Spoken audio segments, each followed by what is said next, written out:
Victoire révèle toute la vérité aux policiers puis à Lisa, Naïma Rodrigue, au parloir dans Demain nous appartient sur TF1.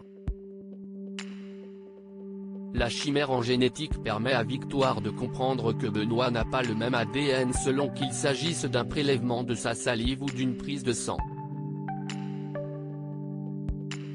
Elle tient une piste déterminante.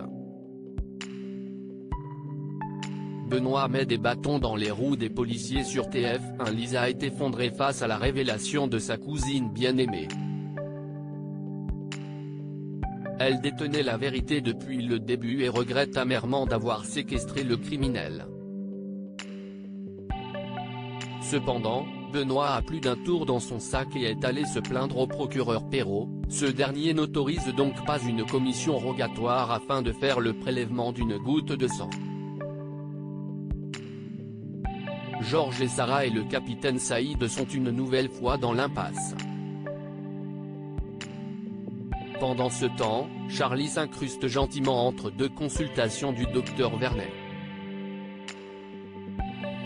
Ayant assisté à une conversation déterminante quand François a oublié de raccrocher son téléphone en voiture, c'est Harley met Swazik au pied du mur en lui disant qu'elle a perdu la bataille.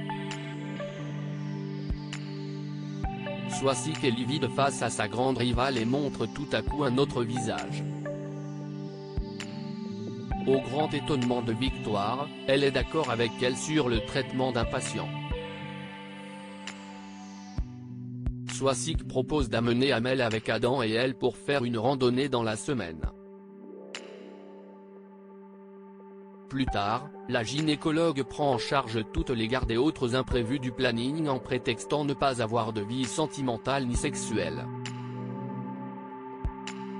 William réconforte Swazik dans Demain nous appartient par la suite, elle se retrouve avec William qui lui demande une nouvelle fois pourquoi elle est si changeante. La gynécologue dévoile son histoire et l'humiliation subie par Charlie. Très à l'écoute, comme depuis l'arrivée de Swazik à l'hôpital Saint-Clair, William va-t-il essayer de la séduire? Pendant que Raphaël Perrault et le commandant Constant ont un nouveau rendez-vous galant et que les choses deviennent sérieuses entre eux. Benoît voit Marianne par rapport à son traitement anti-rejet de greffe qui lui donne des crampes d'estomac. Face à une bourde de Marianne, il comprend que Victoire a consulté son dossier médical. Il prend la fuite et s'apprête à mettre le feu au sous-sol où il a été séquestré. Supérieurement intelligent, il anticipe que les policiers sont sur la bonne piste et fait partir les preuves en fumée. Demain nous appartient est à retrouver du lundi au vendredi dès 19h10 sur TF1.